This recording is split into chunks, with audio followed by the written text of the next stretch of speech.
Pronto, pronto. Som. Tá bom, Menache? Tá tudo certo. Tá me ouvindo aí? Você tá me ouvindo? Tá saindo som da caixa aí? Tá. Então tá bom. Deixa tudo como está. Depois a gente edita, viu, Helder? Ó, essas interferências. Muito bem. Então agora segura aí. O que houve? Não, deixa ele quieto. Deixa ele quieto. Som. Ok, som. Tá ok. Não vou correr o risco dele fazer isso de novo. É. Top. Certo. Ouvirei. Então vamos iniciar o nosso shiur agora. E Baruch Hashem, que Shabat passado, que nós iniciamos esse shiur, esse estudo sobre o arrebatamento pré, por que ele não é uma verdade.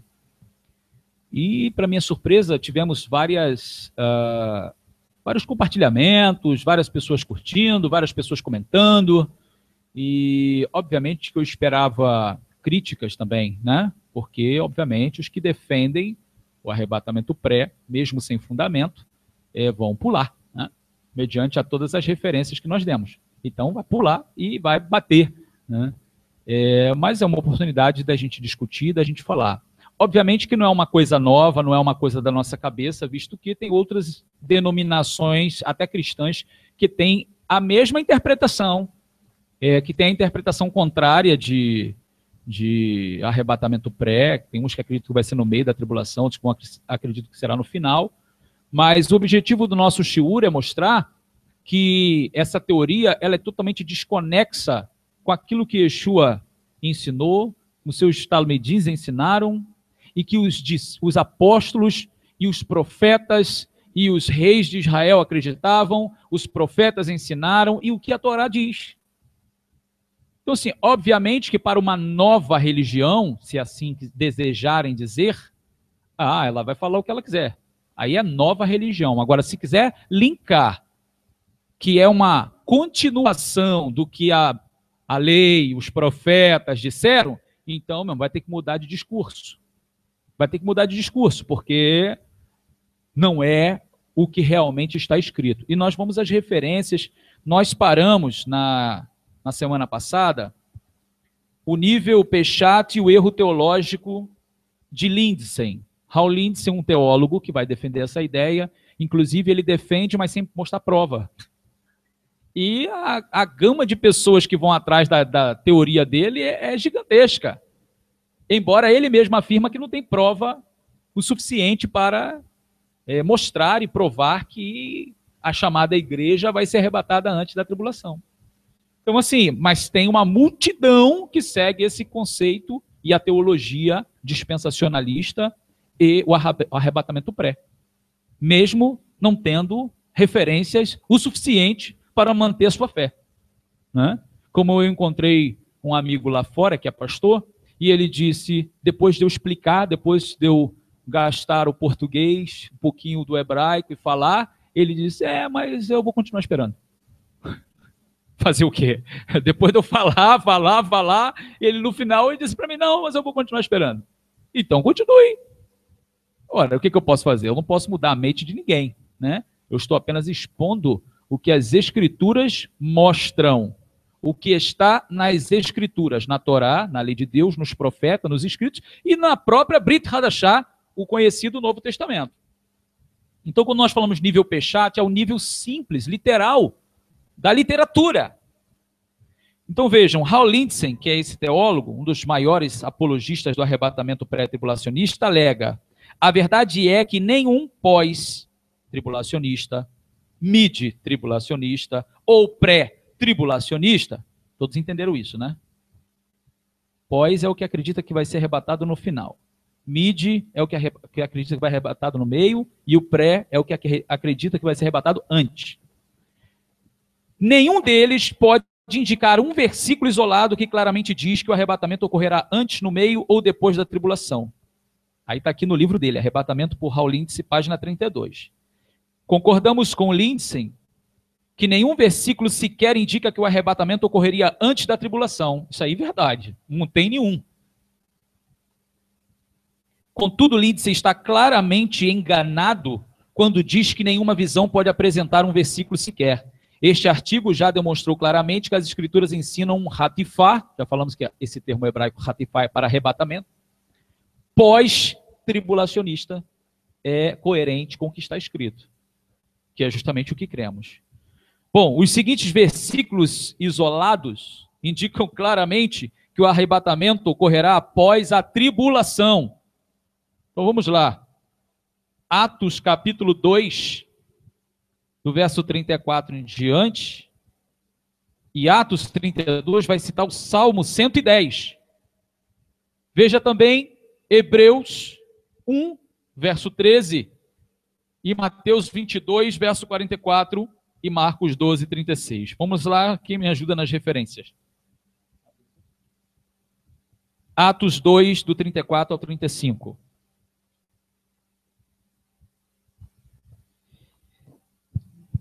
E tendo recebido do Pai a promessa do Ruach HaKodesh, derramou isto que vós agora vedes e ouvis. Porque David não subiu aos céus, mas ele próprio diz: Diz o Senhor, o Eterno, ao meu Senhor: Assenta-te à minha direita, até que ponha os teus inimigos como os cabelos de seus pés. Vamos agora, ele está citando o Salmo 110, verso 1, que vai repetir o que ele está dizendo. Agora Hebreus 1, 13. Vamos ler as referências, depois a gente comenta. E a qual dos anjos disse jamais: Assenta-te à minha destra, até que ponha os teus inimigos por os cabelos de seus pés. Mateus 22, 44. Alguém?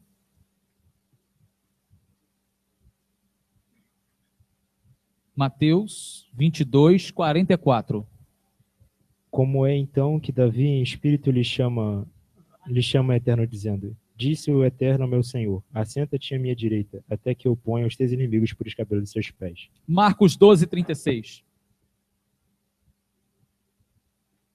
Você está acompanhando aí? Não, né? O próprio Davi disse pelo Ruach HaKodesh: O Eterno disse ao meu Senhor: Assenta-te à minha direita, até que eu ponha os teus inimigos por os cabelos de seus pés. Obviamente que todas essas referências da Brit Hadashah estão citando o Salmo 110 do rei Davi. Davi não subiu aos céus, mas ele próprio declara: Disse Adonai ao meu Senhor: Assenta-te à minha direita, até que eu ponha os teus inimigos por os cabelos de teus pés. Todas essas referências estão mostrando que Yeshua teve que estar à direita do Todo-Poderoso nas alturas, certo? Sim ou não? Todas essas referências estão mostrando que o rei Davi está dizendo que o Mashiach sentaria ao lado de Deus, e Deus está dizendo para o Mashiach: Disse Adonai ao meu Senhor: Amar Adonai lá Adoni. Olha, assenta-te à minha direita, até que eu ponha todos os teus inimigos por estrados de teus pés. Assenta-te à minha direita até que o quê? Até que eu ponha o quê? Todos. Então, ele vai ficar sentado até que, entenderam? Até que, Adche. Esta passagem indica claramente que o Messias permanecerá à direita do Pai até que os seus inimigos sejam feitos seus cabelos de seus pés, no reino milenar, no grande Shabat. Esta passagem claramente ensina que o arrebatamento não ocorrerá até após a tribulação, ou seja, o início do reino milenar, o grande Shabat. Quando é que esses inimigos vão estar por estrado de seus pés? Quando ele estiver chegando e ninguém puder contra ele. Quando todos estiverem diante dele e tiverem que sujeitar-se a ele. E quando é que isto vai acontecer? Pergunto para vocês: as nações do mundo estão sujeitas a Deus? Estão sujeitas ao Messias? As nações têm seus ídolos. As nações têm os seus poderosos. As nações se vangloriam na sua força bélica. As nações zombam de Deus. As nações afrontam a Deus. As nações ignoram a história de Israel e afrontam o Deus de Israel. Então, assim, não há nada nesse mundo sujeito ainda, aliás, há muitas coisas sujeitas, mas tudo ainda não está sujeito ao Messias de Israel. Quando é que isso vai acontecer? Quando ele chegar. Então, vai ficar desconexo. Ele via aqui, dá uma passadinha rapidinho, uma visitinha de médico, pegou alguma coisa e foi embora. Como é o arrebatamento pré, que é um rapto, uma visita. Não é? Desculpe os médicos, né? Nem todo médico é rápido, né? Assim, demora, assim, uma boa consulta. Né? Então, a gente precisa entender o que está escrito. E a gente já viu aqui na semana passada muita coisa desconexa do que se ensina. Está gravado. Parou o Hashem por isso. Bom, Atos capítulo 3, verso 20 ao 21, e também Apocalipse 10, 7, e depois o capítulo 11, verso 15. Quem pode abrir aí?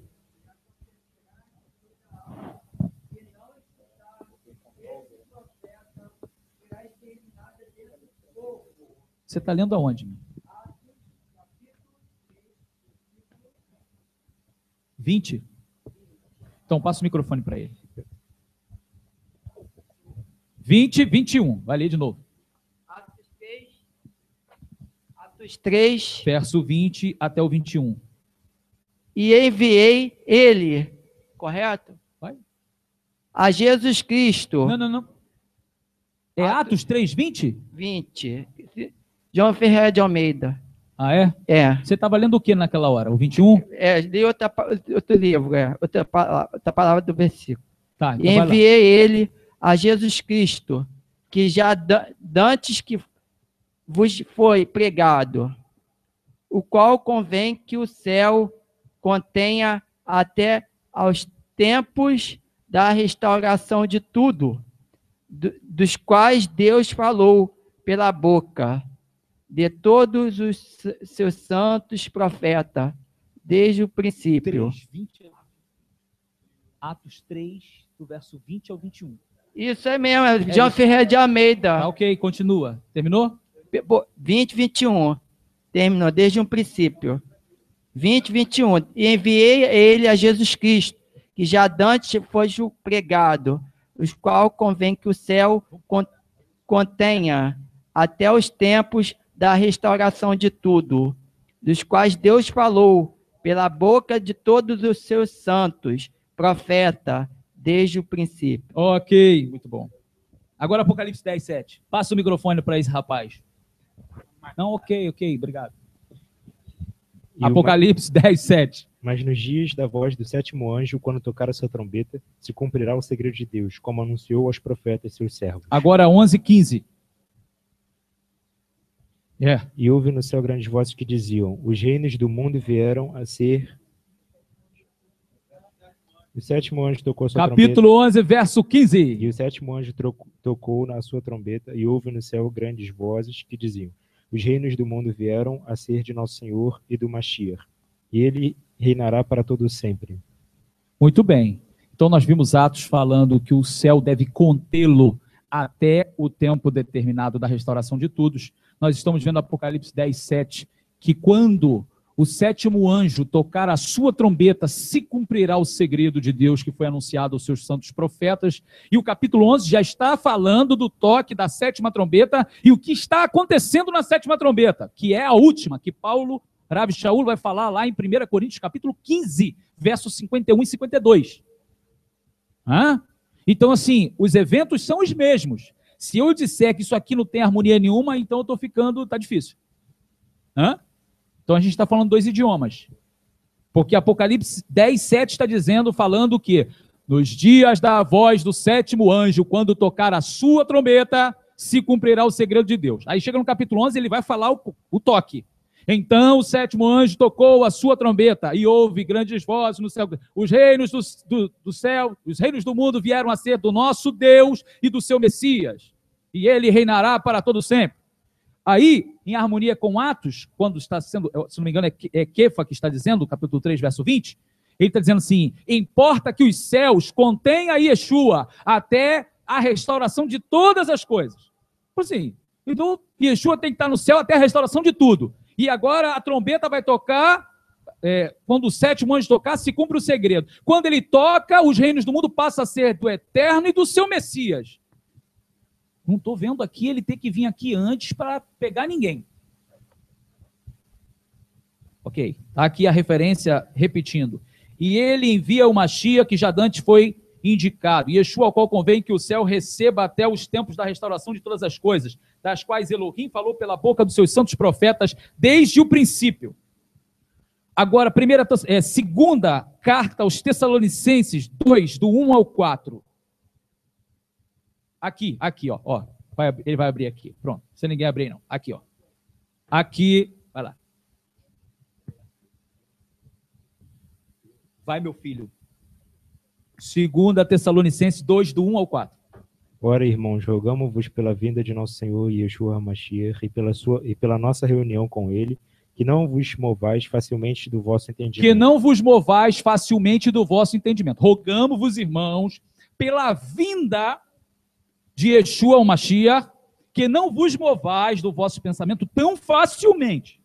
Por quê? Nem vos perturbeis, quer por espírito, quer por palavra, quer por epístola, como de nós, como se o dia de Mashiach estivesse já perto. Como se o dia de Mashiach estivesse já perto. Está falando assim que o grande problema que ocorreu lá, que nós já comentamos aqui de Atos, né? Muito bonito, muito poético, foi muito bom. Todo mundo vender suas propriedades, partir igualmente. Quem não tinha nada passou ficando com uma. Quem tinha 5 vendeu, ficou só com uma, deu as outras 4. Beleza, isso aí, lindo, poético. Mas isso daí, como retorno, trouxe um grande mal para o povo. Porque para eles, para a mente deles, eles estavam vivendo um momento tão elevado, de grande poder, unção, manifestação da presença do reino dos céus com eles, curas, milagres, expulsando o demônio, várias pessoas entendendo os milagres, entendendo a mensagem, o Mashiach chegou, que vendiam tudo, o Mashiach vai voltar e nós vamos reinar. A Geulah já chegou. Só que vieram as perseguições. E agora? Você não tem nada. Porque eu falo de riqueza portátil. Aqui hoje a gente fala de dinheiro, cartão de crédito e isso. Naquela época, a riqueza portátil era você vender suas coisas e comprar uma barra de ouro, um pedaço de prata, uma pedra preciosa. Porque você pode levar a tua riqueza portátil para outro lugar. Está fugindo de perseguição aqui, chegou lá, você vende o teu bem precioso e compra casa, comida. Mas eles venderam tudo. Veio a perseguição e tiveram que fugir sem levar nada, porque também já não tinha quase nada. Agora você fugir sozinho é uma coisa, agora vai com mulher e filhos. E a gente sabe que para aquele tempo 2 era pouco. Não é verdade? Então, isso trouxe muito dano para a comunidade dos judeus crentes em Yeshua. A Rav Shaul está fazendo isso na Ásia, com as comunidades da Europa e da Ásia, dizendo assim, não façam isso, porque eles estavam querendo fazer o mesmo. A vinda do Mashiach não acontecerá agora. Vocês vão sofrer se vocês fizerem isso. Vivam as suas vidas. Se tiver que sair, vendam tudo e vá com a sua riqueza portátil. Para quando você chegar lá, você refazer a tua vida. Então ele vai dizer assim, não vos movais facilmente do vosso pensamento, do vosso entendimento, porque a vinda do Senhor não será assim. Aí ele vai dar 2 grandes sinais que antecedem a vinda do Messias. Continua. Ninguém de maneira alguma vos engane. Ninguém de maneira alguma vos engane. Porque não será assim, sem que antes venha a apostasia. A apostasia, primeiro. E se manifeste o homem do pecado. E se manifeste o homem do pecado. O filho da perdição, o qual se opõe e se levanta contra tudo o que se chama Deus, ou se adora. De sorte que se assentará como Deus no templo de Deus, querendo parecer Deus. Certo? Aí, vamos lá. 2 coisas. Primeiro, apostasia e depois se manifeste o homem do pecado. Uma coisa é ele se manifestar, outra coisa é ele se revelar. Certo? Então ele vai assim, então será revelado o iníquo. Então, depois de um ponto, ele fala assim, primeiro a apostasia e depois se manifeste o homem do pecado. Se manifestar o homem do pecado, que é o anti-Mashiach, pode estar no cenário mundial manifestado já. Manifestar-se é estar presente. Mas não está revelado, ainda não sabemos quem é, ainda não se mostrou quem é. Então, nós sabemos que a apostasia oficial começou com Constantino. Aquele período ali foi o caos, foi o afastamento do que é original, do que foi perfeito, do que foi estabelecido pelo Messias de Israel.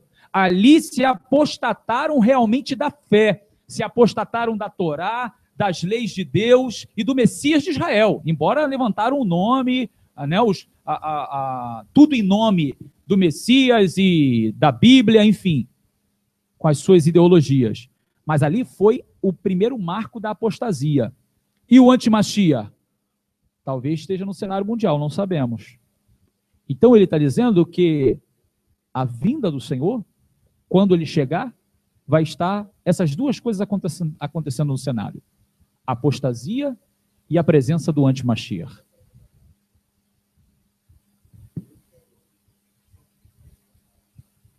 Outra referência, o pastor Daniel está mencionando ali, e Yeshua disse, quando o Filho do Homem vier, porventura achará emuná na terra, fé, fidelidade na terra? Uma pergunta que ficou sem resposta. Ninguém respondeu sim ou não. Mas ele deixou no ar para todo mundo entender que o momento vai ser muito difícil. Obviamente que achará dos que mantém-se fiel, mas que é o mínimo, é o pouco, não é a maioria.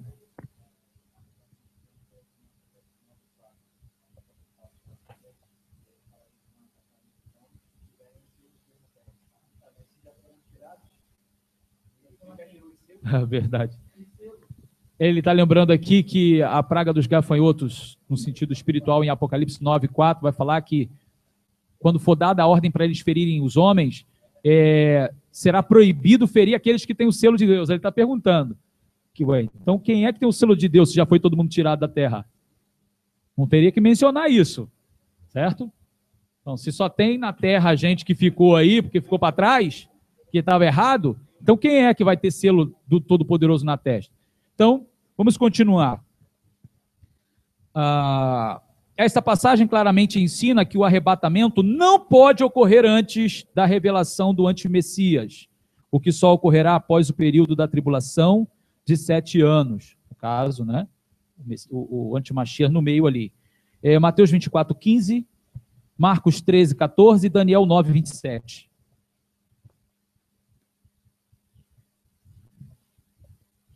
Quando, pois, virdes que a abominação da desolação, de que falou o profeta Daniel, está no lugar santo. Opa, Yeshua está mencionando, de que falou o profeta Daniel, está no lugar santo.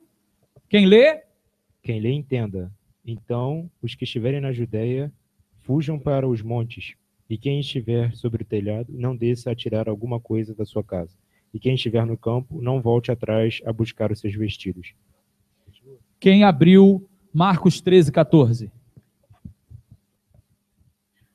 Quando virem abominação devastadora em pé onde não deveria estar, será o tempo em que se encontrará a Judá fugir para as montanhas. Ok. Embora Mateus mencionou Daniel, agora Daniel 9:27. Ele fará uma firme aliança com muitos por uma semana. Na metade da semana fará cessar o sacrifício e a oblação. Sobre a asa da abominação virá o assolador. E até a consumação, que é determinada, será derramada ira sobre o assolador. Então, olha só, está mencionando que ele fará uma aliança com muitos por uma semana. E na metade da semana, ele vai romper essa aliança. Isso aí está claro, eu acho que todo mundo já entendeu isso, já sabe que aqui o termo hebraico é shevuim, shivim, shevuim, e a palavra shavua em hebraico, shavua, que quer dizer semana, ela tem 2 tipos de plural. Plural feminino, shavuot, para semanas de dias, e shavuim para semanas de anos. Isso está dentro da Midrash hebraica, do entendimento hebraico. E o que está aqui no livro do profeta Daniel é Shivim Shavuim. São 70 semanas, expressando anos. Então, está claro que são ali os 490 anos. Obviamente que uma semana que resta são 7 anos. E na metade da semana, ou seja, 3 anos e meio, ele vai romper a aliança com Israel. Agora, está claro o texto, Yeshua está mencionando Daniel lá atrás. Quando vi Jerusalém cercada de exércitos, saber que é chegada a sua desolação. Então, conforme falou o profeta Daniel, está no lugar santo. Quem estiver no deserto, não volte para casa para pegar nada. Quem estiver em cima do telhado da casa, não desça para pegar nada. Fuja para os montes.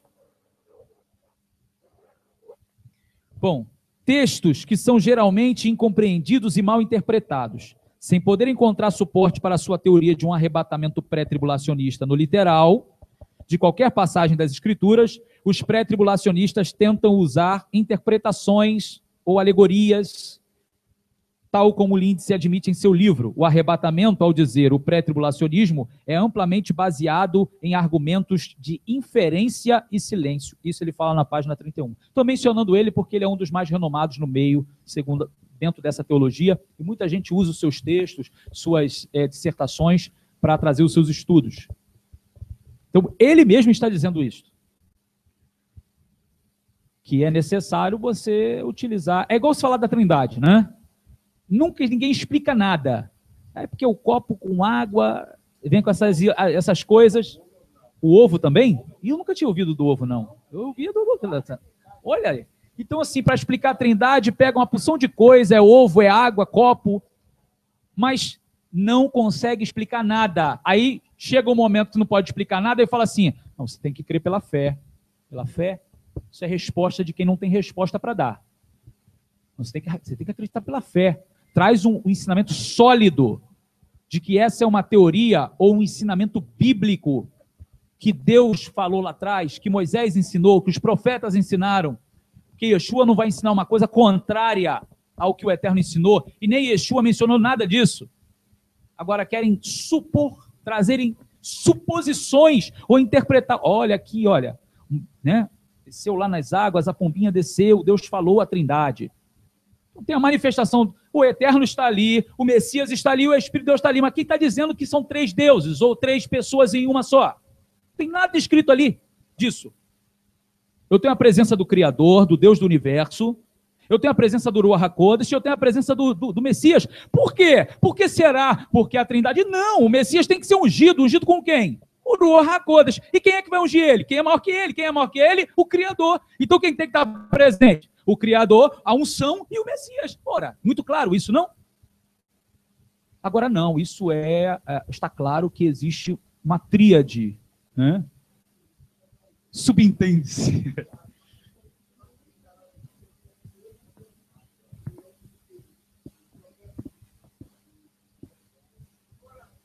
Verdade, verdade. Hã?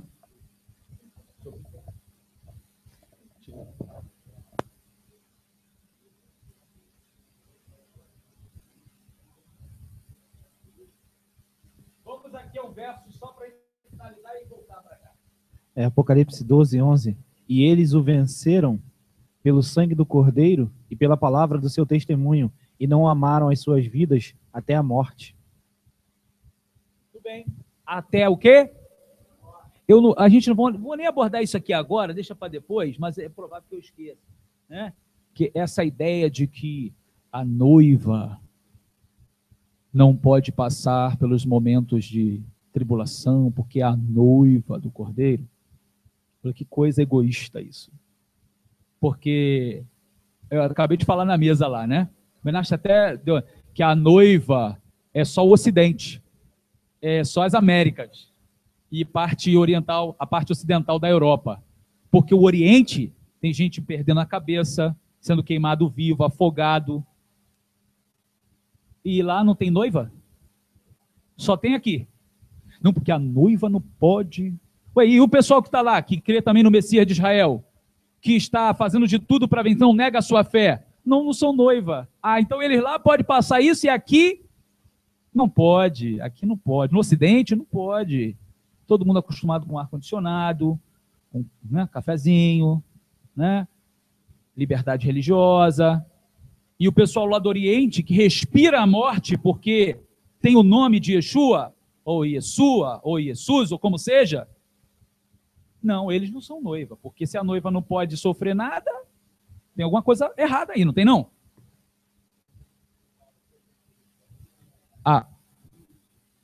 Perseguição aqui é perseguição de mídia, sofrimento de calúnia, de defamação.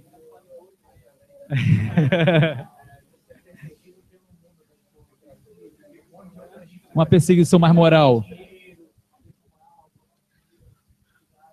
Ó Eterno.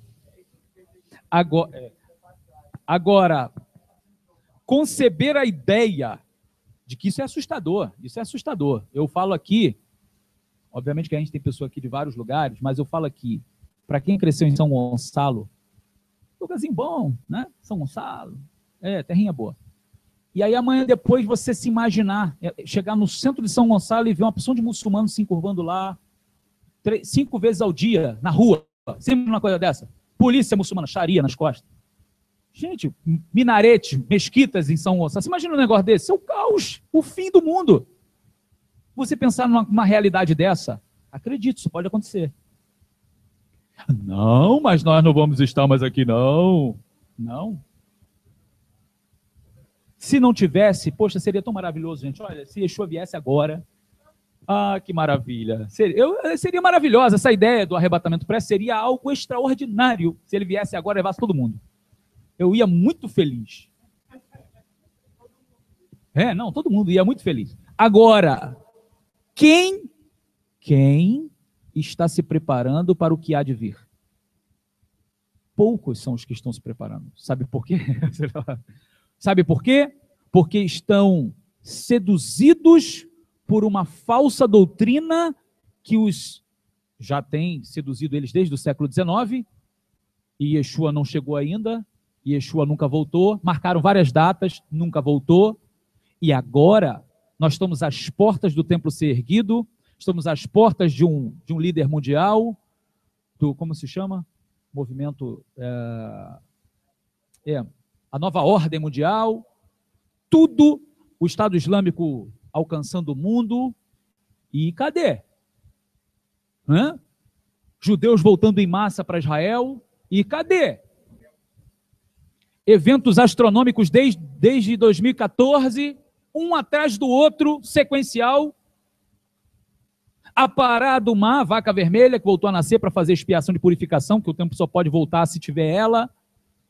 E aí as pessoas estão vivendo o quê? Vivendo uma ilusão, vivendo um conto de fadas, não, que seria o caos, né? E as pessoas estão assim, insistindo numa coisa que já viu que elas não assim, será que vai? É agora.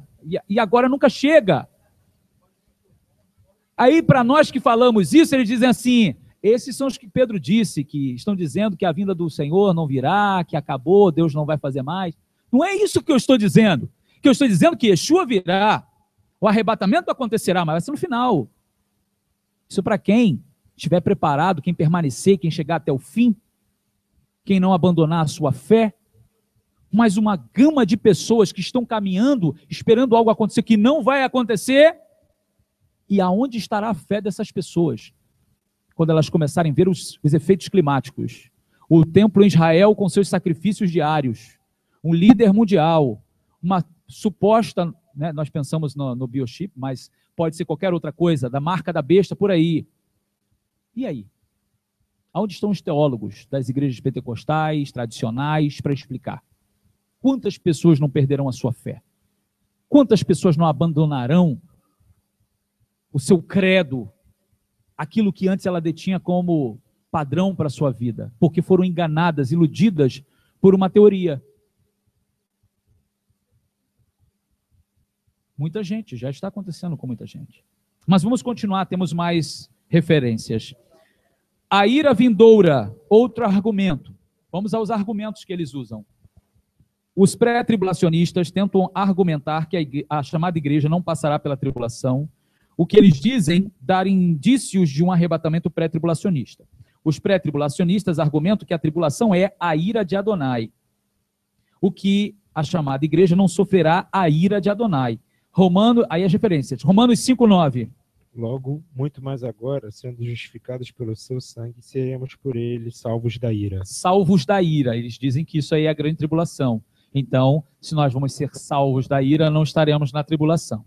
1 Tessalonicenses 1:10. E a respeito de como esperaram por seu filho, Yeshua, quem ressuscitou dentre os mortos, e pelo seu aparecimento desde o céu para o salvar da ira iminente do juízo de Deus. Da ira iminente do juízo de Deus. Seria a tribulação, então você não vai passar, tá certo?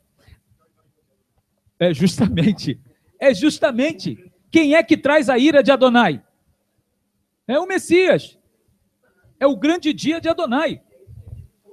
Justamente.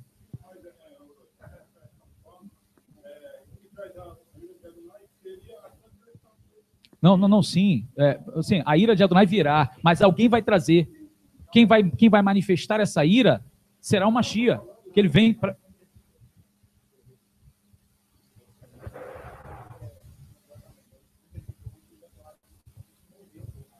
Sim.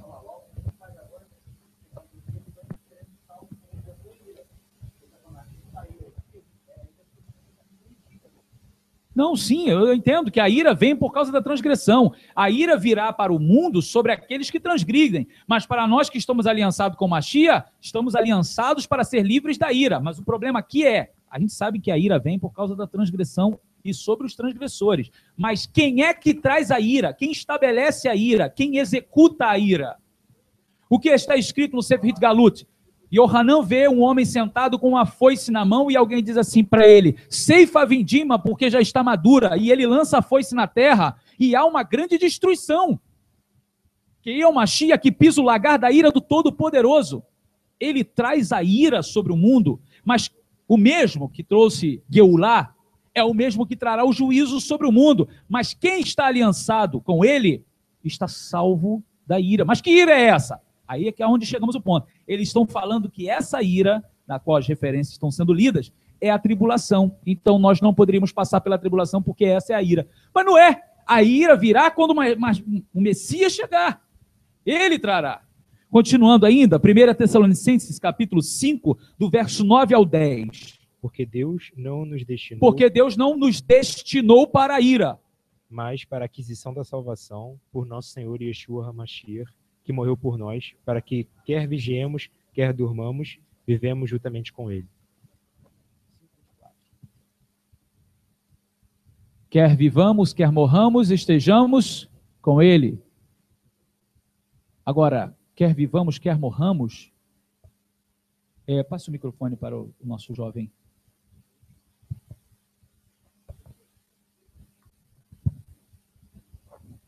O que é muito mencionado por nós mesmos no Salmo 2,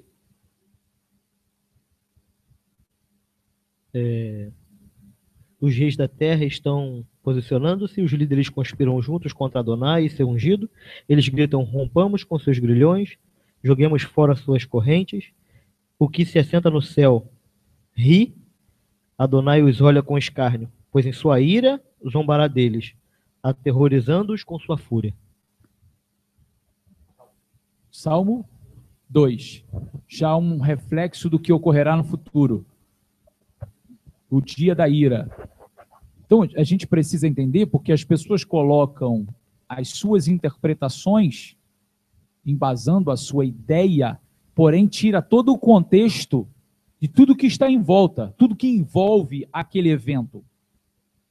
Ainda, nós vamos ver a referência de João, capítulo 5, verso 24.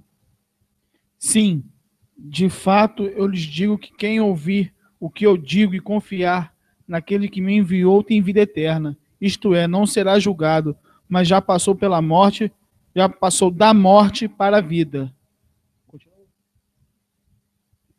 Esse não será julgado, passou da morte para a vida. Olha que coisa maravilhosa, está garantido, não? Se a gente brinca que o passaporte está carimbado já. Sim, essa é apenas uma alegoria do que disse assim, olha, não entristeçais o Ruach HaKodesh, o Espírito Santo, no qual foste selado para o dia da redenção, ó. Tem um selo ali. E o selo é o Ruach HaKodesh. Se não tiver Ruach HaKodesh, se não tiver Espírito de Deus, não vai aparecer no dia da redenção. Certo? Não vai ser redimido. Agora, o Eterno dá o Ruach HaKodesh para quem? A gente tem que, daqui a pouco está até um coro formado, né? Esse versículo a gente sempre menciona ele. Quem é que pode receber o Ruach HaKodesh? Quem é a quem o Eterno dá o seu Ruach HaKodesh? Obedece o quê? Seus mandamentos. Seus mandamentos. Fala assim, obedece a palavra, fica muito vago. Todo mundo gosta de usar esse negócio assim, vamos obedecer a palavra. Que palavra? O quê? Né? O quê? A palavra é essa, ame o teu próximo como a ti mesmo, é só isso. Entenderam isso? Ainda continuamos.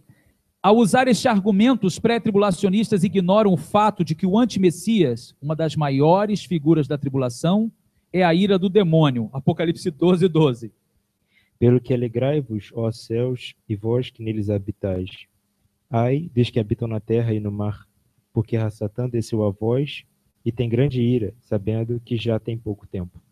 Então, nós vamos ter um evento em que Satã, que não está aqui na terra, está na potestade do ar, de uma certa forma limitado. Ele, depois de uma guerra com Micael, o chamado arcanjo Miguel, que vai pelejar com seus anjos, ele vai ser lançado na terra. E quando ele é lançado na terra, aí vem essa expressão, não é? Satanás desceu até a terra e tem grande ira, sabendo que já é chegado o seu tempo. Ai da terra. Quando ele chega, quem é a sua marionete, na realidade, é o anti-Mashiach. Ele vem com toda a sua ira e ele direciona toda a sua ira para onde? Na figura aqui de linguagem, a mulher, que é Israel. Então ele vai lançar toda a sua ira contra Israel e a sua semente, que está espalhada pelo mundo ainda, né? Então olha nós por aí, né? Se não tiver Israel lá participando já do que diz respeito à mulher, mas a semente dela espalhada no mundo, aí vem a ira. A ira de quem? De Satã através do anti-Mashiach. Aqui não é a ira de Deus ainda.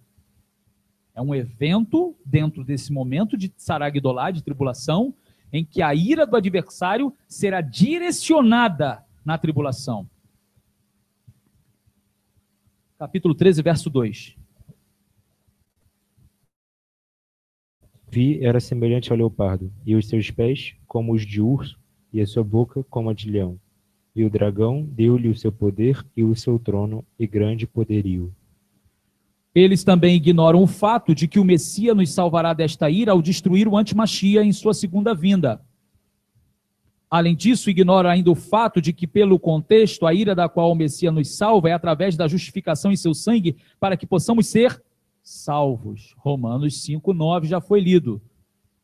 Aqui claramente é a ira, julgamento das nações, que vem sobre o mundo, e também o lago de fogo, que é o juízo e o destino daqueles que se esqueceram de Deus e que não estão aliançados com ele. E não a tribulação. O João, já foi lido, João 5, 24. Usa a palavra condenação, mas o mesmo argumento também se aplica. Então, pegaram um texto, aliás, pegaram vários versículos para dizer que essa condenação, nós vamos ser livres, então não vamos passar pela tribulação, porque, agora, veja que nós estamos fazendo um paralelo de versos, de textos e contexto. Quem nunca fez isso ou não faz, só ouve, tudo é muito lindo e harmonioso.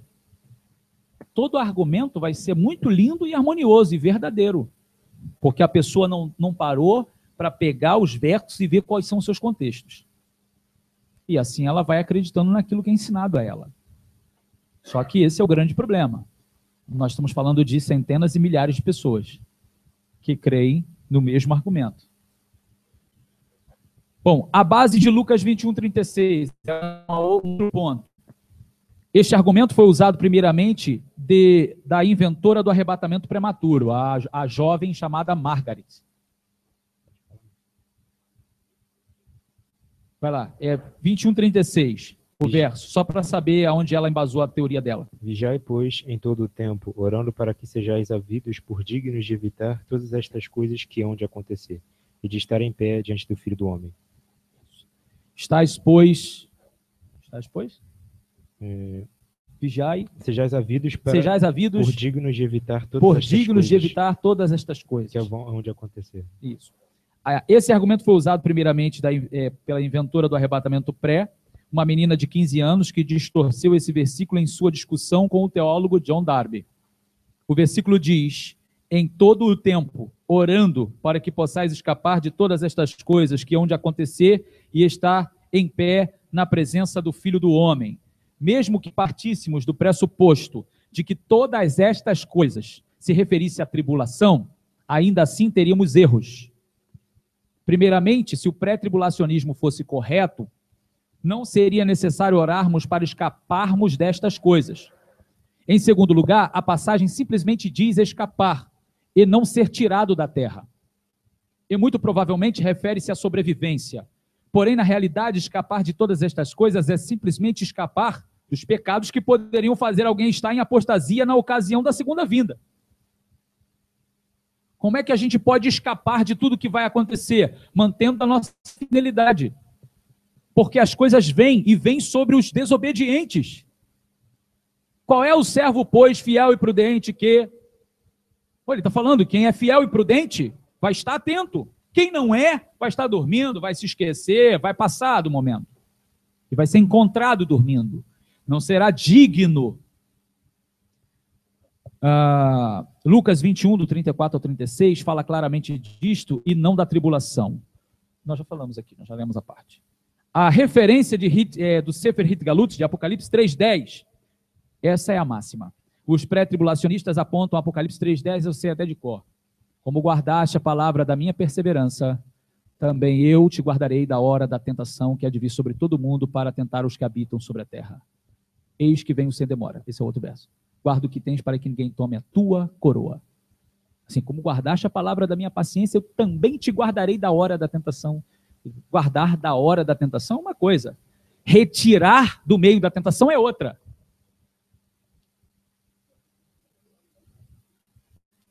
Uma das maiores referências é essa. Israel esteve no Egito, Deus feriu o Egito, julgou o Egito com as pragas, e Israel estava no Egito, mas foi guardado no Egito. Não foi tirado do Egito antes do momento certo. Em Goshen.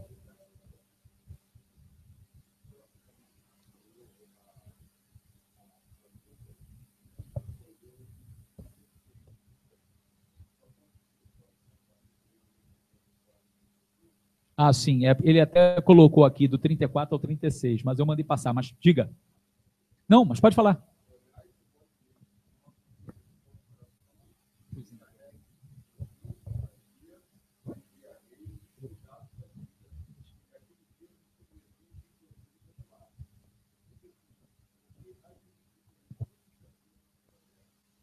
Não, para aí, para você não gastar o teu tempo, vai lá, passa para ele o microfone.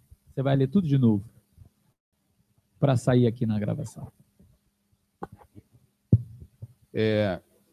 Lucas 21, 34. Olhai por vós mesmos, não aconteça que os vossos corações se carreguem de glutonaria, de embriaguez e dos cuidados da vida, e aquele dia vos sobrevenha de improviso como um laço. 35. Porque há de vir sobre todos os que habitam a terra. 36. Vigiai, pois, em todo o tempo, orando para que possais escapar de todas estas coisas que estão de espírito do homem. O 36 não está se referindo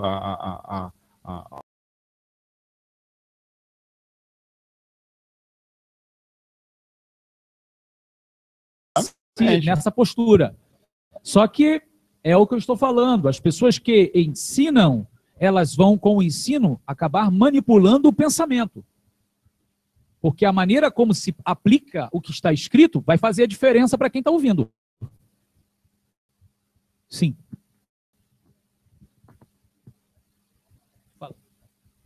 É só uma pequena observação. Os que serão guardados serão aqueles que guardarem a sua palavra. Ou seja, aqueles mandamentos, guardarem os mandamentos, serão guardados no dia da tribulação. Bom, aqui não há barganha. Aqui, na realidade, é o cumprimento das palavras de Deus. Deus, o eterno Deus, sempre, com seus mandamentos, ele diz, se você cumprir, se você fizer, eu farei isso, te guardarei, te abençoarei. Isso. Agora, se você não fizer, virão essas e essas consequências sobre ti. Mencionando aqui o jovem de qualidade, que farei para herdar a vida eterna, cumpra os mandamentos. Então, assim, se você cumpre os mandamentos, você é a árvore da vida, que a Torá é a árvore da vida. E Yeshua também falou para um escriba também, que perguntou a ele, que faço para herdar a vida eterna? Ele falou assim, guarde os mandamentos e viverás. Diga.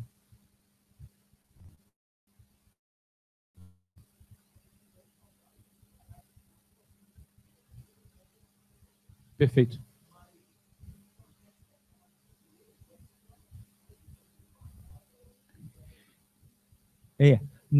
Justamente na realidade,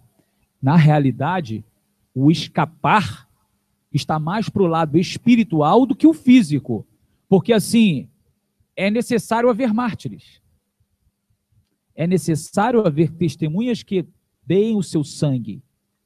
Quem serão? Não sei. Sim. Quem é? Eu não sei. Certo? Dentre nós aqui, quem será um mártir? Eu não sei. Agora, ninguém quer morrer. Ninguém quer morrer, não é verdade? Todos nós queremos viver, usufruir a nossa vida, envelhecer na presença do Eterno, ver a paz sobre Jerusalém, assim, gozar a vida com a mulher da nossa mocidade, nossos filhos, etc, etc.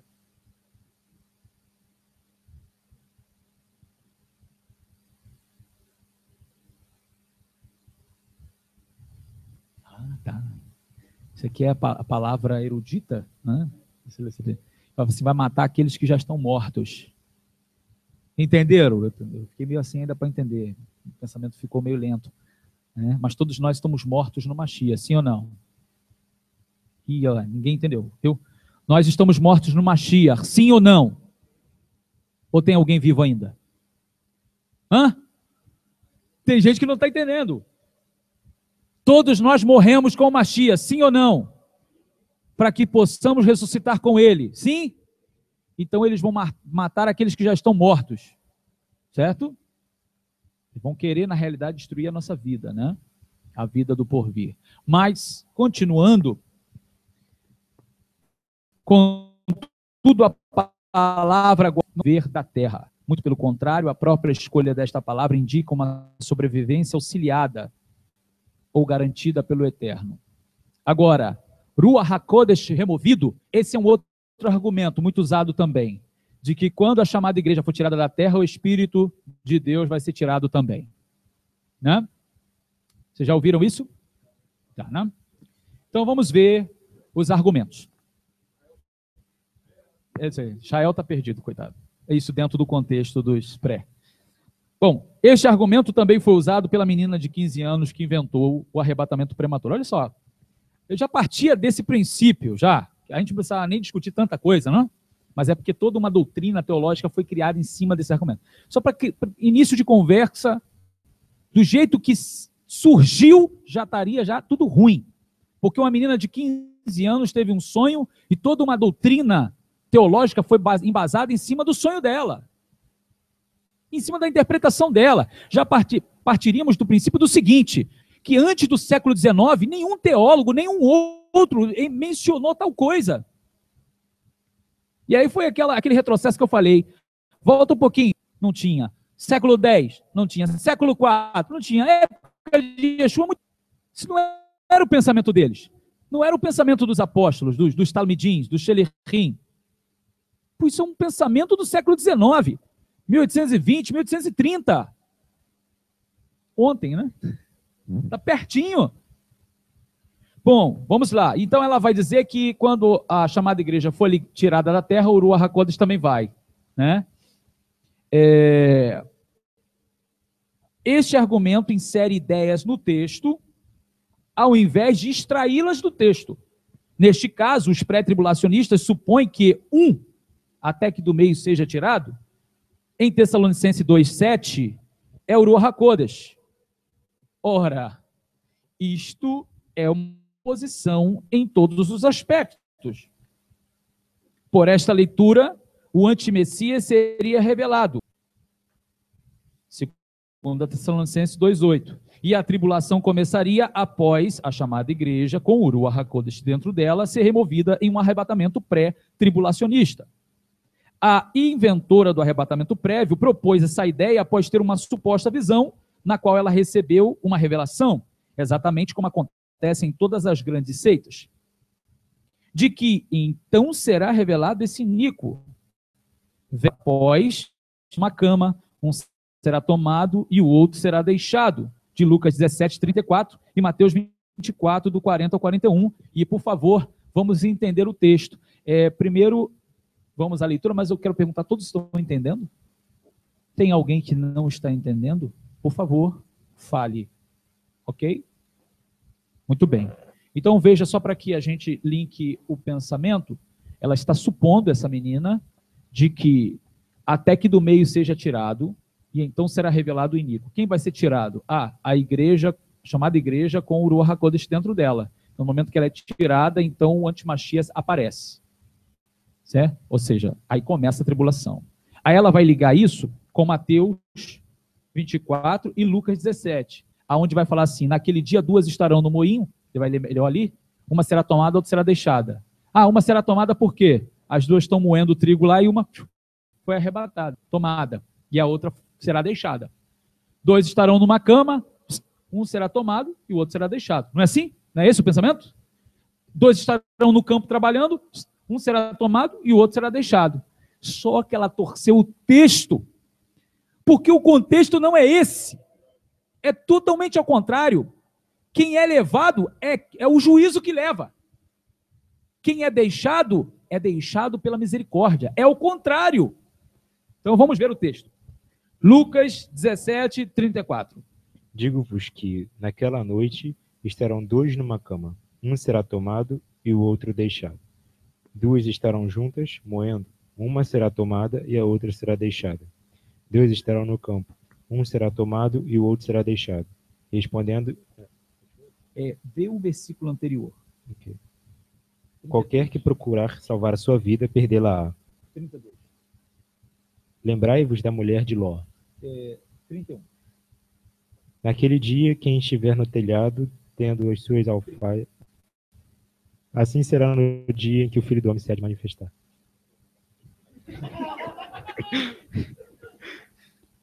Como também, da mesma maneira, aconteceu nos dias de Ló. Muito bem, vai lá, agora vai. É o contexto, não vamos ler um versículo isolado, vamos entender o que vem antes para entender depois. Como também, da mesma maneira, aconteceu nos dias de Ló.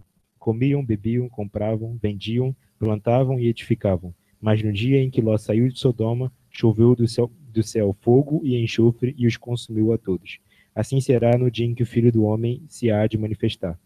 Naquele dia, quem estiver no telhado, tendo as suas alfaias em casa, não desça a tomá-las. E da mesma sorte, o que estiver no campo, não volte para trás. Lembrai-vos da mulher de Ló. Qualquer que procurar salvar a sua vida, perdê-la-á. E qualquer que a perder, salvá-la-á. Digo-vos que, naquela noite estarão dois numa cama, um será tomado e outro será deixado. Duas estarão juntas, moendo. Uma será tomada e outra será deixada. Dois estarão no campo, um será tomado e outro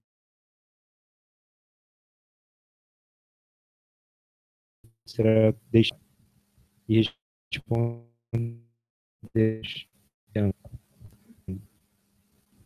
disseram-lhe, onde ele...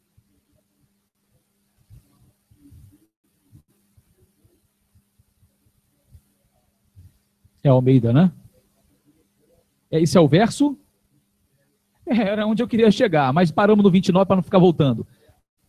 Porque o contexto todo é este. Yeshua está comparando a vinda do Filho do Homem ao dilúvio e a Sodoma e Gomorra. Aonde no dilúvio veio o dilúvio e os levou a todos. Levou quem?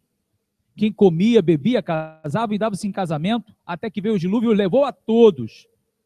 Porém, Noé e a sua família foram preservados, foram os que ficaram vivos. Mas quem foi levado, foram levados pelo juízo. Versículo 26 da Davi Stern.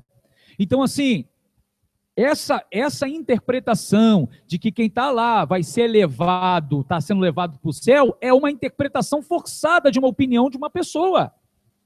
Mas não é o que o texto está dizendo. Vamos ao Mateus 24, 40 ao 41. Vai basicamente quase... Dois homens estarão no campo, um será levado e o outro deixado. Duas mulheres estarão moendo no trigo, uma será levada e a outra deixada. Portanto, fiquem alertas, porque não sabe o dia em que o seu Senhor virá. Então, sim.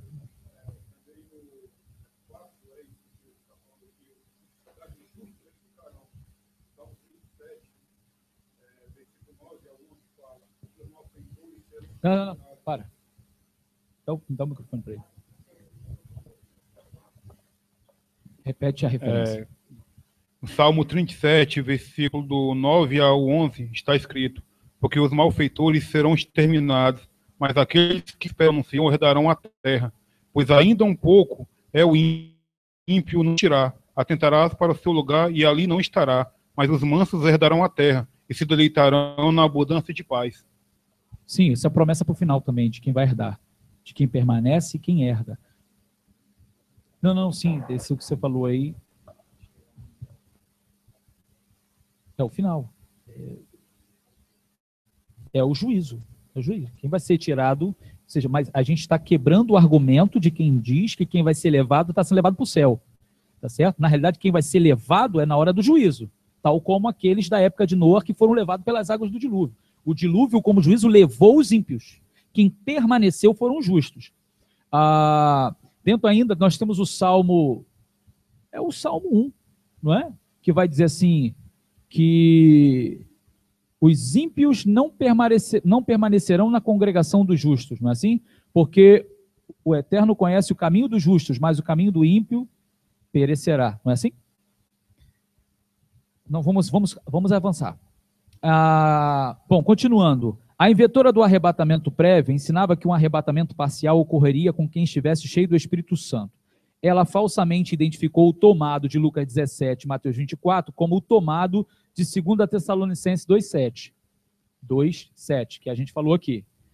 O grande absurdo disso está no fato de que aqueles que são tomados de Lucas 17 e Mateus 24 não têm nada de cheios do Espírito Santo, como alega a falsa profetisa. Muito pelo contrário, são comparados aos que foram tomados pelo dilúvio nos dias de Noé, de Mateus 24. O problema é que as pessoas não continuam a ler o texto de Mateus 24. Caso contrário, veriam que esta passagem indica que os que serão tomados, os serão pela ira, como foi no dilúvio. Ou seja, são os iníquos que serão tomados, e não o povo santo. Seus corpos alimentarão as aves de rapina. Lucas 17, 37, na segunda vinda do Messias, Apocalipse 19, do 17, 18 e 21. Seja assim, aonde estiverem, ele leu aqui, onde tiver o cadáver, ali se ajuntarão as águias. Agora, abrindo Apocalipse 19, 17, 18 e 21, você vai ver o que acontece quando o Mashiach chega. Aqueles que morrem quando o Mashiach chega, o que vai acontecer? Pode ler. E vi um anjo que estava no sol, e clamou com grande voz, dizendo a todas as aves que voavam pelo meio do céu: vinde e ajuntai-vos à ceia do grande Deus, para que comais a carne dos reis, e a carne dos tribunos, e a carne dos fortes, e a carne dos cavalos e dos que sobre eles se assentam, e a carne de todos os homens, livres e servos, pequenos e grandes. E vi a besta e os reis da terra, e os seus exércitos reunidos, para fazerem guerra àquele que estava assentado sobre o cavalo, e ao seu exército. E a besta foi presa, e com ela o falso profeta, que diante dela fizeram os sinais, com que enganou os que receberam o sinal da besta e adoraram a sua imagem. Estes dois foram lançados vivos no ardente lago de fogo e de enxofre, e os demais foram mortos com a espada que saía da boca do que estava assentado sobre o cavalo, e todas as aves se fartaram de suas carnes. Muito bem. Então a gente não pode remover os contextos. Aonde a harmonia dos textos estão, as pessoas camuflam para dar uma outra ideia, uma outra interpretação. Agora, um texto aponta para o outro e o outro aponta para o outro. Há uma harmonia do que se está falando. Ninguém fala uma coisa aqui, o outro desfala lá na frente. Como muita gente gosta de fazer com Yeshua e Deus, o eterno Pai. Não, o pai falou uma coisa, o filho está falando outra. É um rebelde. Eu falei aqui, é chamado Jesus superstar, rebelde, né? O pai disse, não, rasga tudo que o pai falou, nada mais serve, agora é uma coisa nova, né? Agora é perdão para todo mundo, né? Agora pode fazer tudo, você foi livre para fazer nada, é graça sobre graça, vai ser arrebatado antes, vai fugir da ira, ou seja, é tudo um sonho. Mas não é isso que está escrito. Não é isso que está escrito em todo o livro da Torá, dos profetas, dos escritos e o chamado Novo Testamento. Não é isso que está escrito. E continua, Mateus, Marcos, Lucas, João, Atos, até chegar a Apocalipse. Não é isso que está escrito. Então, é impressionante como leem errado, e ensinam errado, e insistem no erro. Mas vamos continuar. apesar do impedimento ser de alguma forma removido em 2 Tessalonicenses 2, não há absolutamente nada que aponte para a remoção do Ruach HaKodesh. Assim, há um que agora o detém, até que do meio seja tirado. E então será revelado o Nico. O quê? Não está dizendo que é o Ruach HaKodesh. Não está dizendo isso. Alguém interpretou isso. Certo? Não está escrito lá. Está escrito lá que é o Espírito Santo. Não está escrito. Você ouviu diferente? Você ouviu o quê? Não, mas é o que eles falam. É o Espírito dentro da igreja. Da chamada igreja. Então, quando for tirado tudo junto, aí ele vai aparecer. Mas não está escrito isso. É o que eu estou dizendo.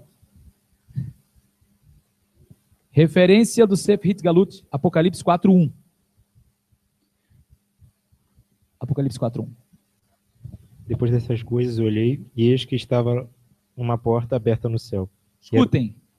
E a primeira voz, que como de trombeta, ouvira falar comigo, disse: sobe aqui e mostrar-te as coisas que depois destas devem acontecer. E logo fui arrebatado em um espírito, e eis que um trono estava posto no céu, e um assentado sobre o trono. E o que estava assentado era, na aparência, semelhante a pedra jaspe e sardônica. Isso aqui é para a gente entender o seguinte. Nós temos uma sequência em Apocalipse, Sefer Hitgalut, o seguinte. São 7 cartas. As 7 comunidades, não é assim? Éfeso, Esmirna, Pérgamo, Tiatira, Sardes, Filadélfia e Laodiceia. Aí, quando chega em Laodiceia, eles vão dizer que isso são períodos históricos, dispensacionalistas. Eles vão fazer essa harmonia. Quando chega em Laodiceia, seria a chamada igreja dos últimos dias, morna, materialista, e que logo depois desse evento, vem o capítulo 4, verso 1, que é onde diz: depois dessas coisas olhei e vi uma porta aberta no céu, e a primeira voz, como de trombeta, que dizia comigo, dizia: vem, sobe, né? Sobe aqui. E logo fui arrebatado. Aí eles vão dizer o seguinte, que logo depois destas coisas, ou seja, do período da igreja morna, vai abrir uma porta no céu, ou seja, e a voz de trombeta, ou seja, a trombeta vai tocar, e Yohanan, João, simbolizando a chamada igreja, vai ser arrebatado e vai entrar nessa porta, ou seja, vai entrar no céu. Então, assim, isto é uma interpretação, não está escrito, é a maneira como o teólogo está vendo e está entendendo o que vai acontecer. Então, assim, isso é uma ideia, não está escrito que isso significa isso e que isso vai acontecer. Compreenderam isso? Ok, vamos continuar. Nesse argumento, os pré-tribulacionistas dizem que Yohanan representa a igreja e que ele está sendo arrebatado antes da tribulação. Além de completamente absurda, essa alegoria não tem nada, não tem a menor base textual, é interpretativa como nós falamos aqui. Aí vem uma outra referência, também feita, a referência sobre Enoque. Este argumento também é pura alegoria. É um argumento que diz que Enoque, foi trasladado antes do dilúvio. Quantos já ouviram essa tese também? Os pré-tribulacionistas dizem que Enoque representa a igreja e o dilúvio a tribulação. Porém, tanto a Bíblia quanto o livro de Enoque identificam o dilúvio como o dia do julgamento e os dias que antecedem ao dilúvio, os dias de Noé, representam a tribulação. Além disto, este argumento tem outro problema. Elias, também foi trasladado, só que depois de sobreviver um período de tribulação, segundo o livro dos Reis de Israel 2, do 9 ao 11. Abriu? Dos quais 3 anos e meio são muitas vezes usados em analogia ao segundo período de tribulação de 7 anos. A gente já sabe o contexto, não vamos gastar esse momento. Então, novamente, a gente chega ao ponto em que a pessoa que está interpretando, ela interpreta da maneira que ela quiser. Ela faz a sua analogia para defender uma tese, uma doutrina, da maneira que ela quiser. Nós sabemos que Enoque e Elias foram trasladados sem provar a morte daqui por um propósito. E nós já estudamos bastante aqui, né? Nós falamos da grande, olha o que eu estou dizendo, hein? Da grande probabilidade das duas testemunhas serem Enoque e Elias. Estou falando da grande probabilidade, não estou nem afirmando. Porque são os dois que não provaram a morte e provavelmente são eles que estão diante do Deus de toda a terra, conforme o profeta Zacarias viu no capítulo 3. Então, assim, os propósitos são totalmente diferenciados. Não teria nada a ver com a base desse argumento. Mas vamos continuar. Tradição e costume judaico. Alguns acadêmicos messiânicos têm lutado para tentar encontrar evidências de um arrebatamento pré-tribulacionista alegórico, e supostamente presente em costumes judaicos. Um deles envolve Rosh Hashanah e Yom Kippur, outro ainda o casamento judaico. Estas são fracas tentativas de encontrar uma alegoria para algo que não tem nenhum suporte no sentido literal peshat de interpretação de qualquer passagem, o que não pode acontecer segundo o próprio judaísmo. É bem claro que este conceito não é um conceito que tem raízes judaicas, tem sido inventado no cristianismo do século XIX. Ou seja, até a cabeça, a mente de alguns líderes messiânicos, que na realidade são ministérios que estão se tornando o judaísmo messiânico, ainda mantém esse mesmo entendimento, tentando buscar na tradição judaica alguma coisa que embase essa ideia. Sim, você tem resposta para tudo. Quem quer encontrar, vai encontrar o que quiser. Não está escrito lá A Bíblia está dizendo que não tem Deus. Deus não existe. Está escrito lá, o louco disse em seu coração, Nécio, não há Deus. Se a Bíblia diz que não há Deus, você tem que usar a Bíblia para dizer que Deus não existe. Então, assim, compreende? Há gente para tudo. Muito bem. O reajuntamento de Israel e o arrebatamento do povo santo. Eu não sei por que não dá tempo, gente. Meu Deus do céu. Nós estamos, né? Parte 3. Não, falta 3 folhinhas. 4. Não, 3. 3 folhinhas, a gente vai terminar hoje. Vamos embora. Está perto de acabar. O reajuntamento de Israel e o arrebatamento do povo santo. Para entender a verdade sobre o Hatifá, diga Hatifá. Mais uma vez, Hatifá. Hatifá quer dizer tomar com violência, arrebatamento. É importante entender exatamente que evento é esse. O cristianismo geralmente ensina que o arrebatamento é da suposta igreja, mas a verdade é que o Hatifá é o reajuntamento sobrenatural de Israel e na volta do Messias. Um exame sério das Escrituras deixa isso bem claro. O Tanar prevê um tempo em que Hashem reajuntará Israel dos 4 cantos da terra, Yeshayahu 11:12, Isaías 11:12, e das partes mais longínquas debaixo dos céus, Devarim 30, verso 4. Isaías 11:12. Levantará um estandarte para as nações, ajuntará os desterrados de Israel e os dispersos de Judá recolherá desde os 4 confins da terra. Muito bem, olha a promessa. Quando é que isso aconteceu? Já aconteceu isso plenamente? Não, vai acontecer. Quando é que vai acontecer? Quando o Messias chegar. Diga, Marcão.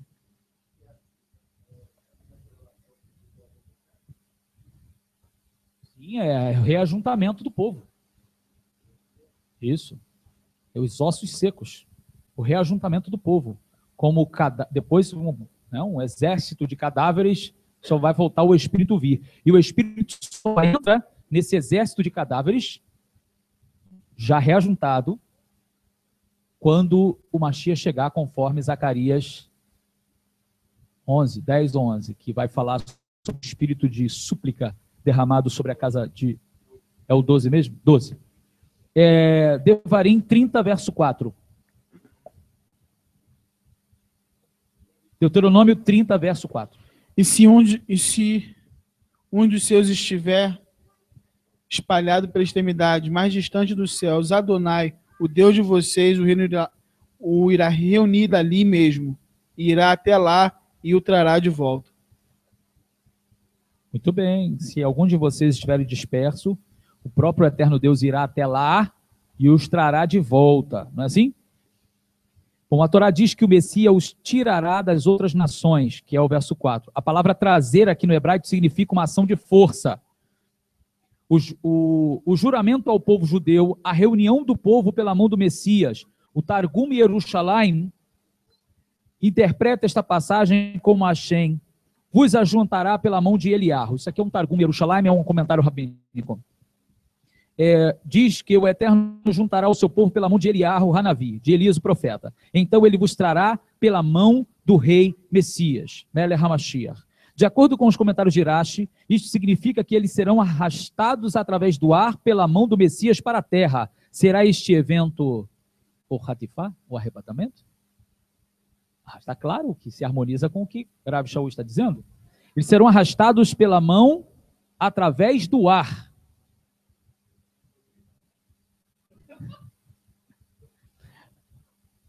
Baruch Hashem, porque todo olho verá, e nós estaremos lá, Baruch Hashem. Se tivermos morrido, ressuscitaremos. Se estivermos vivos, transformados seremos e seremos tomados. Rashi faz o comentário em cima do Targum Yerushalayim. Provas de que o arrebatamento, Hatifá, se refere a Israel. A primeira evidência de que o trazer de Deuteronômio 30, verso 4, é justamente o arrebatamento, o Hatifá, é encontrado nas palavras de Matitiahu, Mateus, capítulo 24, verso 31. E ele enviará os seus anjos com grande clangor de trombeta, de chofar, os quais ajuntarão os escolhidos desde os quatro ventos, de uma a outra extremidade dos céus. Este versículo também se assemelha a Marcos 13, 27, que identifica aqueles que são ajuntados como sendo os eleitos. O termo os eleitos nas Escrituras é um eufemismo, uma referência a Israel. Fala assim, pô, você está trazendo muita brasa para a sardinha de vocês, hein? Não, isso é a verdade. Quem buscou brasa para a sardinha foi o cristianismo, que fez uma teologia de substituição para dizer que a igreja está no lugar de Israel. E que é uma grande mentira. Um grande engano. Porque, na realidade, Israel nunca deixou de ser eleito. E como eu já falei aqui, repito, não existe Israel e igreja. Existe um povo só, eleito, se chama Israel. E tudo aquilo que todo mundo chama de igreja, você é inserido em Israel. Você está aliançado com Deus através de Yeshua, passou a ser Israel. Não é outro povo. Deus não tem duas esposas. Tem uma só. O Messias, na alegoria do Messias e a noiva, não são duas nem três, é uma só. E ele não pode ter Israel e as nações como dois povos separados. Não, as nações são inseridas em Israel para ser um povo só. Então essa separação criou uma religião com seus dogmas e seu entendimento e separou totalmente Israel, deixando Israel no canto, desprezado. Porque eles desprezaram o Messias, eles foram rejeitados também. Não, foram eleitos por Deus, e Deus não volta a sua palavra atrás. Perfeitamente. E essa plenitude dos gentios é para quê? Para que é até que se complete, até que entre a plenitude dos gentios? Entre aonde? Seja inserido no povo de Israel. Agora vamos ver o termo de Marcos 13, 27. E ele enviará os seus anjos e ajuntará os seus escolhidos, desde os escolhidos, eleitos. Desde os quatro ventos, da extremidade da terra até a extremidade do céu. Muito bem, agora veja o que eu vou dizer. Eleitos, quem são os eleitos? Vamos lá, vou falar agora aqui e nós vamos ver várias referências de que a palavra eleito ou escolhido refere-se a Israel. Encontramos o termo os eleitos se referindo a Israel nos seguintes versículos. Deuteronômio 7, Isaías 41, Salmo 135, Salmo 135, e 1 Pedro 2,9, quem pode abrir? Então vamos lá, Deuteronômio 7, 6.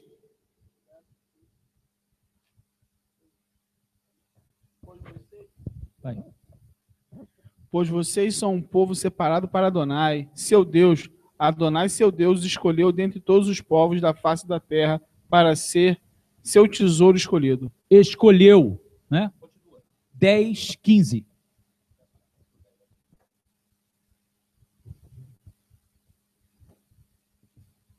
Adonai se afeiçoou aos seus antepassados e os amou e escolheu os descendentes deles.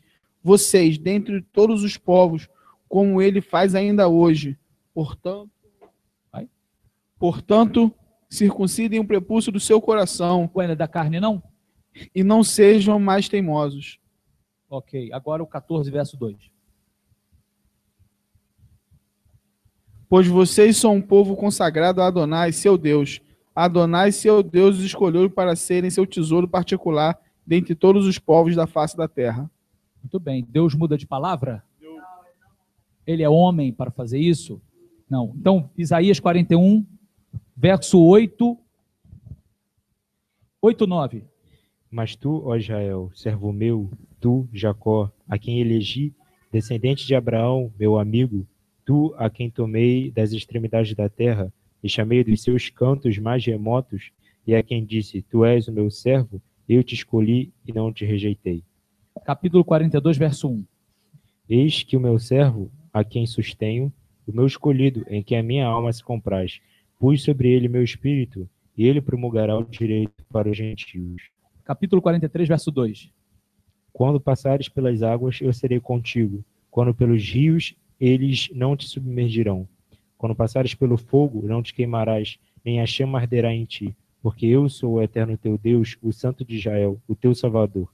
Dei o Egito por teu resgate, e a Etiópia e Sebá por ti. Capítulo 45, verso 4. Por amor do meu servo Jacó e de Israel, meu escolhido, eu te chamei pelo teu nome e te pus o sobrenome, ainda que não me conhecesses. Capítulo 65, verso 9. As traduções variam entre escolhidos e eleitos. Eu farei sair de Jacó, descendência, e de Judá, um herdeiro que possua os meus montes, e os meus eleitos herdarão a terra, e os meus servos habitarão nela. Baruch Hashem. Salmo 135, verso 4.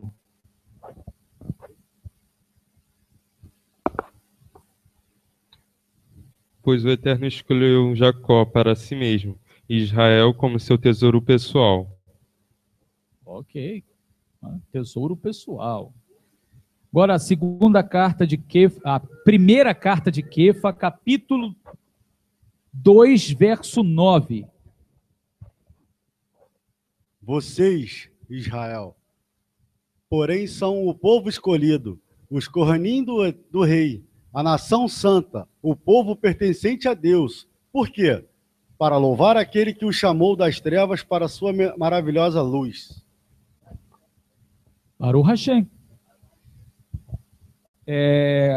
Aqui é uma alfinetada. Vou ler o que eu gostei. Pastores se contradizem, dizem ser a última geração, a geração do arrebatamento, mas gastam milhões na construção de templos suntuosos. Para quem ficará toda a riqueza? Ora, quem sabe ler um pingo é letra. Fica bem claro pelas 10 passagens acima que os eleitos refere-se a Israel. Na primeira carta a Tessalonicenses 4,17, Paulo usa o termo nós, termo o qual ele costuma usar para se referir a ele e aos seus compatriotas judeus. Sim, e também uma referência que ele usa o mesmo termo em Atos 17, do 1 ao 4. Então, é para lembrar 4,17, porque o mesmo Senhor descerá do céu com alarido e com voz de arcanjo e com a trombeta de Deus. Depois nós, os que morreram em Cristo, em Mashiach, ressuscitarão primeiro. Depois nós, os que ficarmos vivos, seremos. Depois nós, os que ficarmos vivos, seremos arrebatados juntamente com ele nas nuvens a encontrar o eterno do Senhor nos ares. E assim estaremos para sempre com o Senhor. Shofar Hagadol, a última trombeta, e Israel. Mais uma evidência de que o Hatifá, o arrebatamento, se refere ao reajuntamento de Israel. É da última trombeta. Uma trombeta é soada no arrebatamento. 1 Tessalonicenses capítulo 4, versículos 16 e 17, que eu falei agora. E 1 Coríntios 15, 55, do 50 ao 55, que vai dizer, eis aqui vos digo um mistério, nem todos nós dormiremos, mas todos seremos transformados. No momento, num abrir e fechar de olhos, ante o ressoar da última trombeta. Ninguém explica isso, nenhum teólogo vai explicar isso. Tem gente até inventando agora negócio de casamento judaico. Quem foi que falou isso comigo? Do shofar de Yom Kippur, Rosh Hashanah, que é o último toque. Ai, meu Deus. Não é a mesma trombeta do Apocalipse. O camarada disse que é do Rosh Hashanah. Qual é o Rosh Hashanah? Mas tudo bem. Tal como em Mateus 24 e Apocalipse 11, de acordo com Tanar, uma trombeta é também tocada no reajuntamento de Israel, completando e harmonizando-se com Isaías 27, do 12 ao 13, diz: naquele dia Adonai debulhará suas espigas desde as margens do Eufrates até o ribeiro do Egito, e vocês, israelitas, serão ajuntados um a um. Naquele dia soará uma grande chofar, uma grande trombeta. Os que estavam perecendo nas Sírias e os que estavam exilados virão e adorarão a Adonai no Monte Santo em Jerusalém. Oh, agora que eu estou olhando aqui da Síria, né? Tanta gente sendo mártir por lá. Então veja, Terriat Ametim, ressurreição dos mortos. Outra evidência que identifica o arrebatamento, a Hatifá, como sendo na realidade o reajuntamento de Israel, é o da ressurreição dos mortos. O Hatifá é acompanhado pela ressurreição. 1 Tessalonicenses 4:16, já falei, e 1 Coríntios 50. O reajuntamento de Israel também inclui a ressurreição dos mortos, conforme visto nas passagens abaixo. Ezequiel 37, do 1 ao 14, Isaías 25, do 1 ao 12, e Oséias, capítulo 13, do verso 9 ao 14:9. Aqui, porque está um microfone aqui. Isaías 25, do 1 ao 12. Ezequiel 37, do 1 ao 14. Veio sobre mim a mão do Eterno. Ele me levou pelo Espírito do Eterno e me deixou no meio de um vale que estava cheio de ossos. Isso aqui nós já conhecemos, é o vale de ossos secos, havendo a palavra do Eterno, o Espírito vem dos quatro cantos e entra e faz ressurgir Israel. Isaías 25, do 1 ao 12. Sem microfone não vai, deixa aqui. Obrigado. Não, obrigado. Vai. 25, do 1 ao 12. Ó Eterno, Tu és o meu Deus, exaltar-te-ei e a Ti louvarei o Teu nome, porque tens feito maravilhas e tens executado os Teus conselhos antigos, fiéis e verdadeiros. Porque da cidade fizeste um montão de pedras e de cidade forte uma ruína. A fortaleza dos estranhos já não é cidade, e jamais será reedificada. Pelo que povos fortes te glorificarão, e a cidade das nações opressoras te temerá. Porque foste a fortaleza do pobre e a fortaleza do necessitado na sua angústia, refúgio contra a tempestade e sombra contra o calor. E porque dos tiranos o bufo é como a tempestade contra o muro, como o calor em lugar seco. Tu abaterás o ímpeto dos estranhos, como se abranda o calor pela sombra da espessa nuvem. Assim o hino triunfal dos tiranos será aniquilado. O Eterno dos Exércitos dará este monte a todos os povos um banquete de coisas gordurosas, uma festa com vinhos velhos, pratos gordurosos com tutanos e vinhos velhos bem clarificados. Destruirá neste monte a coberta que envolve todos os povos e o véu que está posto sobre todas as nações. Tragará a morte para sempre, e assim enxugará o Eterno Deus as lágrimas de todos os rostos e tirará de toda a terra o opróbrio do seu povo, porque o Eterno falou. Naquele dia se dirá: eis que este é o nosso Deus, em quem esperávamos, e ele nos salvará. Este é o Eterno a quem aguardávamos. Na sua salvação exultaremos e nos alegraremos. Porque a mão do Eterno descansará neste monte, mas a Moabe será trilhado no seu lugar, como se pisa a palha na água da cova da esterqueira. No meio disto estenderá ele as mãos, como as estende o nadador para nadar. Mas o Eterno lhe abaterá a altivez, não obstante a perícia das suas mãos. E abaixará as altas fortalezas de seus muros, abatê-la-á e derribá-la-á por terra até ao pó. Um versículo mais aqui importante: o Eterno tragará a morte para sempre, certo? E enxugará dos olhos toda a lágrima. Sabemos que isso está repetido em Sefer Galut, Apocalipse. Agora Oséias 13, do 9 em diante. Estamos no fim. Calme o vosso coração. A tua ruína, ó Israel, vem de ti, e só de mim o teu socorro. Onde está agora o teu rei para que te salve em todas as tuas cidades? E os teus juízes, dos quais disseste: dá-me rei e príncipes? Dei-te um rei na minha ira e te tirei do meu furor.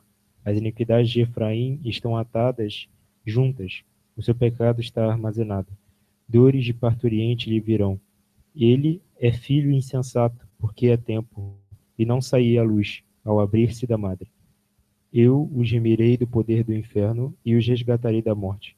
Onde estão, ó morte, as tuas pragas? Onde estão, ó inferno, a tua destruição? Meus olhos não veem em mim arrependimento algum. Ainda que ele viceja entre os irmãos, virá o vento leste, vento do eterno, subindo do deserto, e secará a sua nascente, e estancará a sua fonte. Ele saqueará o tesouro de todas as suas coisas preciosas. Samaria levará sobre si a sua culpa, porque se rebelou contra seu Deus. Cairá a espada. Seus filhos serão despedaçados, e as suas mulheres grávidas serão abertas pelo meio. Muito bem. Vai até o 14:9, mas a gente para por aqui. Só para lembrar que ele está falando da mesma coisa sobre a questão do inferno e da morte. Na realidade, 1 Coríntios 15 e Isaías 25:8 e Oséias 13, o uso desses versículos em Coríntios 15 também é importante por causa da sua finalidade. Como podem os pré-tribulacionistas crerem que a morte chega ao fim antes do início da tribulação? Então, assim, se nós estamos vendo textos em que o Eterno vai aniquilar a morte de vez, que o Eterno vai tragar a morte na vitória, e onde está a morte, o teu aguilhão, onde está o inferno, a tua vitória, conforme Isaías e Oséias, que é repetido por Rabi Shaul na primeira carta aos Coríntios, capítulo 15, tratando sobre a ressurreição. Como que isso vai acontecer antes da tribulação, se é no final que a ressurreição, chamada a primeira ressurreição, acontece? E ali é tragada a morte pela vitória. Como isso vai acontecer no meio? Não tem sentido, não se encaixa a morte ser tragada duas vezes? Então, está desconexo até mesmo sobre a ressurreição. Os que vencem a morte plenamente, e assim nós vamos terminando. Existe ainda como evidência de que o ratifal, o arrebatamento, é o arrejuntamento de Israel. Aqueles que são arrebatados em 1 Coríntios 15 tornam-se imortais, mas no reinado do milênio também haverá mortais. Isaías 65:20. Por favor.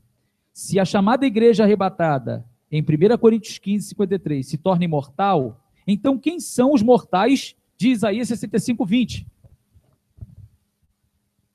Não haverá mais nela criança para viver poucos dias, nem velho que não cumpra os seus.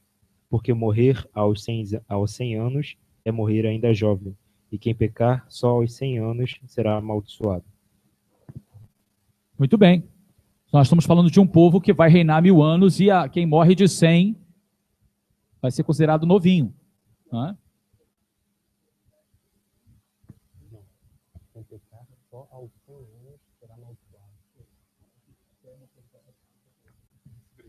A prova final de que o arrebatamento é, na realidade, o reajuntamento de Israel no retorno do Messias é encontrado no texto de Mateus 24 e Marcos 13. O texto cita as expressões dos 4 cantos da terra, Isaías 11:12, das partes mais longínquas debaixo dos céus, e Deuteronômio 30, verso 4. Exatamente das passagens do Tanar, da Bíblia, do Antigo Testamento, como queira, que descreve o reajuntamento de Israel. Então, se você procurar, você não vai achar Yeshua falando nunca sobre um arrebatamento pré. Quem vai falar sobre arrebatamento e usar o termo é Rabi Shaul, mas estaria ele dizendo sobre um arrebatamento pré, uma coisa que Yeshua não ensinou? Ou estão adulterando ou interpretando mal as palavras de Rabi Shaul? Essa é a pergunta que se deve fazer, visto que Yeshua nunca falou sobre isso. O que ele vai falar é que quando o Filho do Homem vier, haverá um efeito cataclísmico, sinal no sol, e ele vindo reajuntará os escolhidos desde os 4 cantos da terra até Jerusalém. Isso é o que ele lista e o que ele fala, em Mateus 24 principalmente.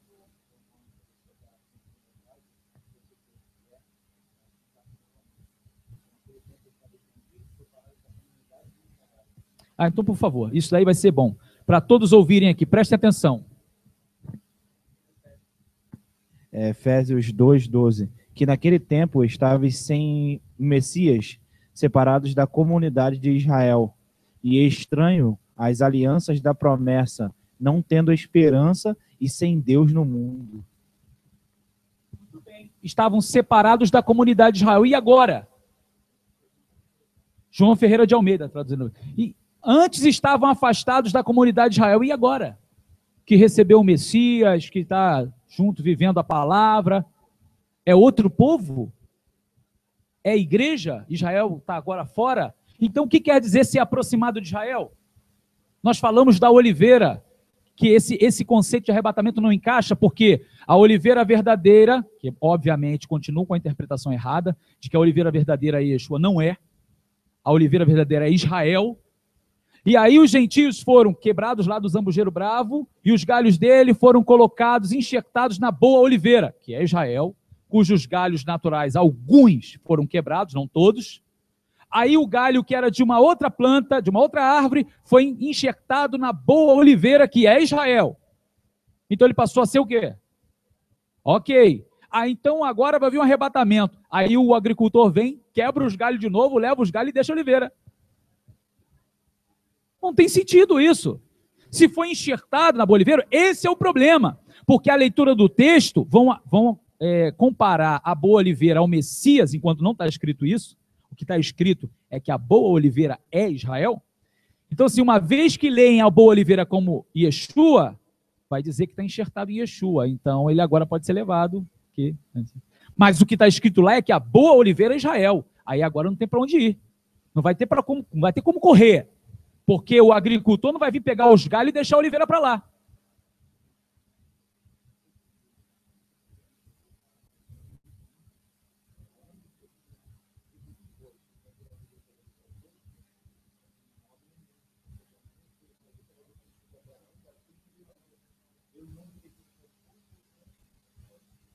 Muito bem, ele está lendo aqui Romanos 1, sobre que porventura rejeitou o Deus do seu povo. Romanos 11, verso 1. De jeito nenhum. Então, assim, é só para a gente... se você continuar lendo, você vai ver que os detalhes sobre o povo vai continuar. Certo?